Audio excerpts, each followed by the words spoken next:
Assalamualaikum warahmatullahi wabarakatuh.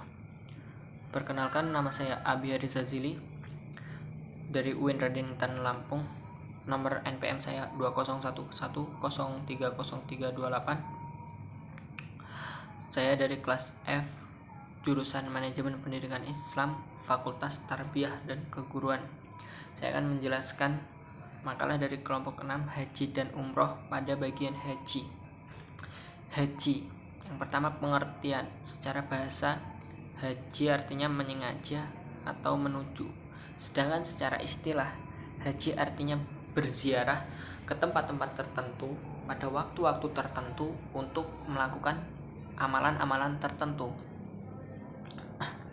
Definisi dari tempat-tempat tertentu yaitu haji hanya dilakukan di Ka'bah atau Baitullah, lalu di Padang Arafah, di kota Makkah Al-Mukarramah, di Musdalifah, dan di Mina.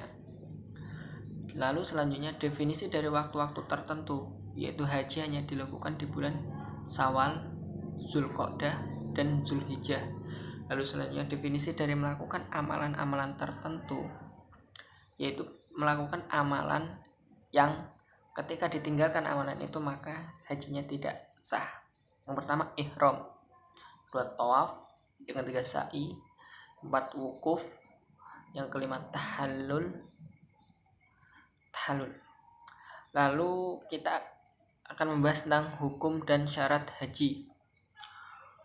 Hukum haji itu wajib bagi muslim sebagaimana dijelaskan dalam rukun Islam yang nomor 5. Naik haji bagi yang mampu. Jadi haji itu wajib dilakukan bagi muslim yang mampu. Syarat-syarat haji. Yang pertama, Islam. Jadi orang yang berhaji haruslah beragama Islam. Yang kedua, baligh. Baligh itu dimana telah mencapainya kedewasaan sehingga dia mampu membedakan yang baik, yang benar, dan yang salah. Yang ketiga, berakal. Maksudnya orang yang tidak berakal atau gila tidak diwajibkan berhaji. Yang keempat, merdeka. Baik dari zaman dahulu hingga zaman sekarang, jika statusnya masih budak, dia tidak diwajibkan haji. Yang kelima, mampu. Mampu ini baik dalam membayar ongkos pulang pergi, memberikan nafkah kepada keluarga yang ditinggalkan, lalu mampu secara fisik dan secara ilmu. Apabila syarat-syarat tadi tidak terpenuhi, maka gugurlah kewajiban seseorang untuk melaksanakan haji. Lalu yang selanjutnya, rukun haji. Rukun haji itu yang pertama, ihram. Ihram itu niat.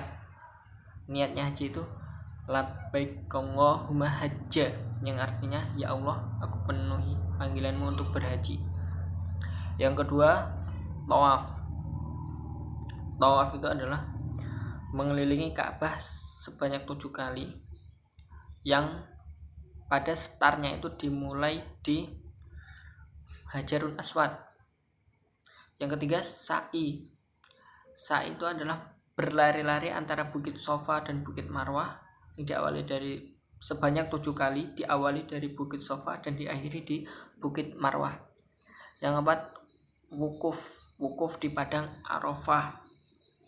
Wukuf di Padang Arafah ini dilakukan pada tanggal 9 Zulhijjah ketika setelah tergelincirnya matahari sampai keesokan harinya saat fajar tiba. Yang selanjutnya, tahallul. Tahallul itu memotong rambut, wajibnya 3 helai, namun kalau banyak juga tidak apa-apa. Lalu selanjutnya, tertib. Tertib di sini berarti dalam melakukan ibadah-ibadah itu harus sesuai dengan urutannya. Lalu dalam haji itu ada yang namanya, sebelum melakukan ihram tadi, ada yang namanya mikot. Mikot itu batas di mana seorang melakukan ihram. Mikot itu dibagi 2. Yang pertama, mikot zamani dan mikot makani. Mikot zamani itu dimulai pada bulan Syawal, Zulqa'dah, dan Zulhijjah sebelum tanggal 10 Zulhijjah. Lalu mikot makani itu ada di Bir Ali, Juhfah, As-Sa'il, Yalamlam, dan Jeddah. Untuk jamaah Indonesia, mikot makaninya itu berada di Bir Ali, Yalamlam, dan Jeddah atau Bandara King Abdul Aziz yang telah diresmikan oleh MUI sebagai tempat mikot pada 28 Maret 1980. Lalu selanjutnya pembagian tata cara pelaksanaan haji itu ada 3. Yang pertama haji ifrad. Haji ifrad itu dimana seseorang melaksanakan ihramnya, niatnya untuk melakukan haji saja. Jadi ketika dia ingin melaksanakan umroh, maka hajinya harus diselesaikan terlebih dahulu. Lalu selanjutnya haji qiron. Haji qiron itu dimana seseorang melakukan ihram untuk melaksanakan 2 ibadah sekaligus, yaitu haji dan umroh. Namun yang demikian itu tidak berlaku untuk masyarakat yang tinggalnya berada di kawasan Masjidil Haram. Lalu yang selanjutnya haji tamatu. Haji tamatu itu dimana seorang berniat berihram untuk melaksanakan umroh dahulu, baru melaksanakan ibadah haji. Nah, dalam melakukan haji qiron dan haji tamatu, dia ada dendanya.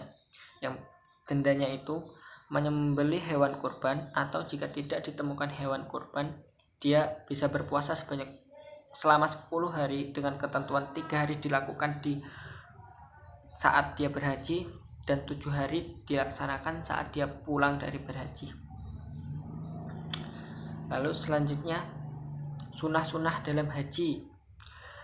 Sunah-sunahnya yang pertama, seorang itu disunahkan untuk mandi besar sebelum ihram, lalu memakai wangi-wangian sebelum ihram, lalu melakukan tawaf kudum, lalu melakukan sholat 2 rakaat setelah tawaf di belakang makam Ibrahim, dan masih banyak lagi.